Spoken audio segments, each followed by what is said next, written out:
Apa khabar semua? Dalam video ni kita nak tengok tentang satu enjin yang mungkin paling hebat pernah dibina pada era dia, iaitu enjin Titanic. Memang betul kisah Titanic tenggelam ni dah lebih 100 tahun, tapi anda bayangkan dalam 110 tahun yang lepas manusia dah boleh buat enjin yang cukup kuat untuk tolak kapal yang besar gajah ni merentasi lautan Atlantik. Total power enjin dari Titanic ni adalah 46,000 horsepower. Jadi kalau kereta Azia tu 66 horsepower, enjin Titanic ni boleh gerakkan 700 kereta Azia serentak. Enjin dia ni walaupun ada piston, tapi dia bukan 4 stroke macam enjin kita sekarang tau. Dan satu lagi yang best pasal enjin Titanic ni adalah dia sebenarnya enjin hybrid, tapi bukan hybrid macam zaman sekarang ni. Okey, jom kita tengok. First sekali, enjin Titanic ni dia punya bahan api tu bukanlah petrol ataupun diesel, tapi dia guna arang batu. Kalau guna arang ni, most likely adalah steam engine lah. Dan untuk masukkan arang ni dekat dalam boiler tu memang guna orang. Memang ada 200 orang dekat dalam kapal tu. Tugas dia hanyalah untuk masukkan coal ni ke dalam burner tu. Dan enjin sebesar ni memang makan coal sangat banyak. Kalau top speed tu, sehari enjin ni perlukan 600 tan arang. Maknanya 600 bahagi 200 orang, dalam sehari seorang akan angkut dalam 3 tan arang masuk dalam burner tu. Memang gila working condition dekat situ dengan panasnya lagi. Dan diorang ni kan, bila dah kerja dengan arang sepanjang hari, memang satu badan jadi hitam sebab arang tu tau. Jadi bila kotor sangat, memang diorang ni ada laluan dia sendiri, terpisah dengan penumpang lain. Sebab tak nak bagi penumpang ni nampak diorang yang kotor kerja keras ni. Sampai macam tu sekali. Jadi konsep steam engine dekat kapal Titanic ni, dia bermula dengan boiler lah. Jadi arang ni bila dimasukkan dan dibakar, haba yang panas dari arang ni akan kena pada takungan air dalam boiler tu. Air ni pula bila jadi panas, dia jadi apa? Dia akan mendidih dan jadi steam kan? Dekat bahagian atas boiler tu akan penuh dengan steam, dan steam ni bertekanan tinggi dan memang panas gila lah. Steam ni lah yang kita nak untuk gunakan dia untuk gerakkan piston nanti. Tapi sebelum tu kan, sebab boiler ni guna air, maka supply air nak kena sentiasa cukup. Memang betul dekat tengah laut tu memanglah banyak air, tapi tak boleh guna air laut untuk masuk terus ke dalam boiler. Sebabnya air laut tu banyak garam tau. Jadi garam ni nanti akan terkumpul dan berlaku fouling dekat dinding heat exchanger dalam boiler tu. Jadi nanti lapisan ni lah yang akan halang haba dari arang tu untuk panaskan air. Lepas tu mungkin boleh berlaku overheat dalam boiler tu dan macam-macam masalah lain pula nanti kalau guna air laut ni. Jadi air tu pun nak kena air yang betul-betul bersih. Tapi sebab sumber air paling mudah adalah air laut, jadi diorang ambil air laut tu, didihkan dia dulu. Bila mendidih, diorang guna kondenser untuk sejukkan air tu, dan steam yang dah kondensate ni akan jadi air suling.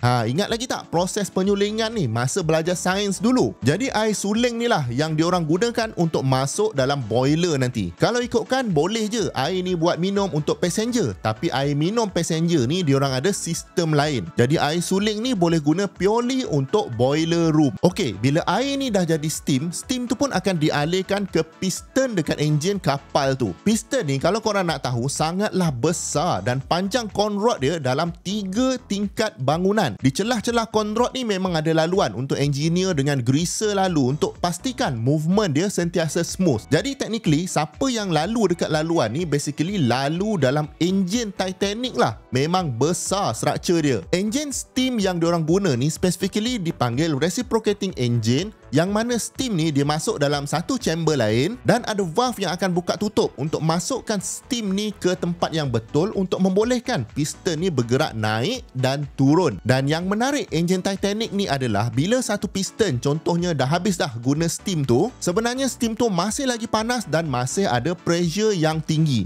Jadi kalau buang terus steam ni memang rugi, sebab tadi worker dah susah payah gali arang tu masuk dalam boiler, dah penat-penat panaskan air, jadi nak buang terus steam ni rugilah jadinya. Jadi apa yang diorang buat adalah steam yang pressure dia dah rendah sikit ni, diorang masukkan ke dalam piston yang lain pula.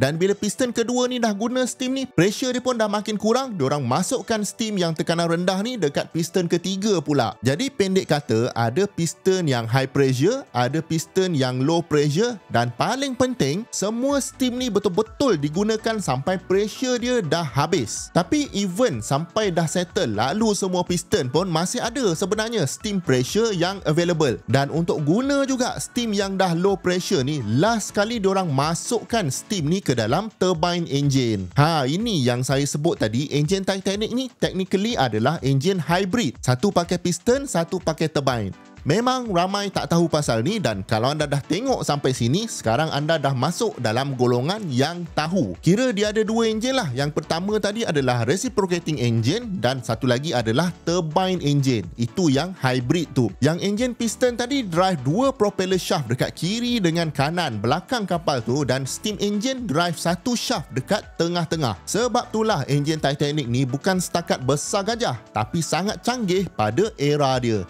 Pendek kata, steam tu memang guna habis sampai tak ada pressure dah.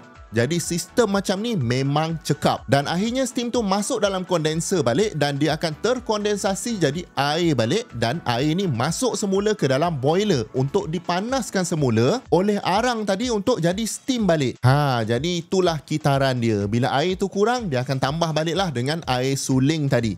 Jadi power yang terhasil dari enjin ni akan drive 3 propeller, dan propeller ni pun bukan ringan lah. Berat total dia dalam 38 tan. Macam mana diorang casting benda ni saya pun tak tahu 100 tahun lepas. Memang ganas lah skala pembinaan kapal Titanic ni. Tapi kalau anda fikirkan, bila propeller tu nak tolak kapal tu ke depan, apa yang propeller tu tolak sebenarnya? Sebab kalau propeller tu terus tolak shaft dia ke depan dan shaft tu sangkut terus dengan enjin, mestilah enjin tu yang akan kena tolak dengan propeller tu. Betul tak? Silap-silap enjin tu yang beralih tempat dia sebab kuat sangat tolakan dari propeller tu.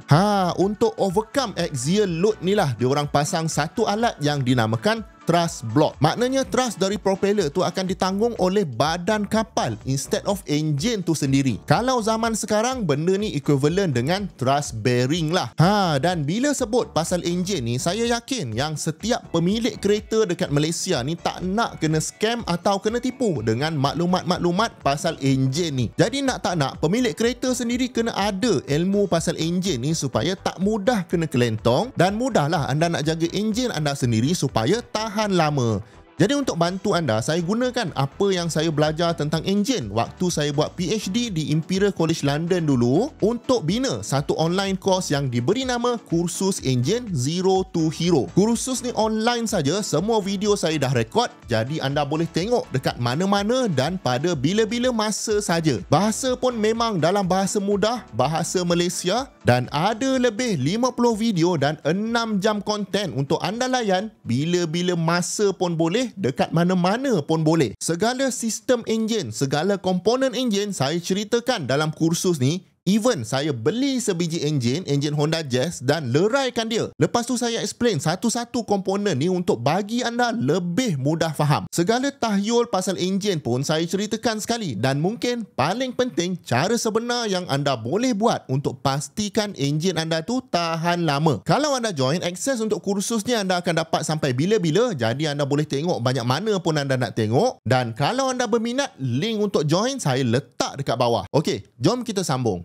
Jadi memang tak dapat dinafikan yang enjin Titanic ni boleh kata satu engineering achievement yang cukup hebat lah pada zaman dia. Orang kata dia tak boleh corner lah, dia lembab lah. Tapi diorang lupa yang kapal ni berat dia 15,300 tan tau. Untuk kenderaan seberat ni, pada zaman tu dah kira cukup agile dah enjin ni. Cuma itulah, benda dah nak jadi, dia jadi juga. Sekali lagi, link untuk join kursus enjin saya letakkan dekat bawah. Dan jemput tonton banyak lagi video-video best dekat sini dengan dekat sini. Jumpa lagi di video yang akan datang. Assalamualaikum.